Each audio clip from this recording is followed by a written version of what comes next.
Sneezing once meant your soul might escape or evil spirits could rush in.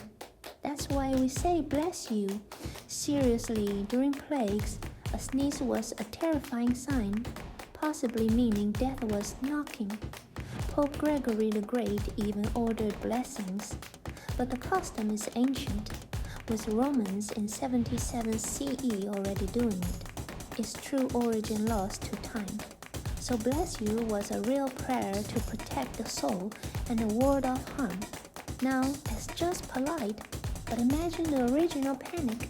Other cultures just wish health, like Gesundheit or Salut.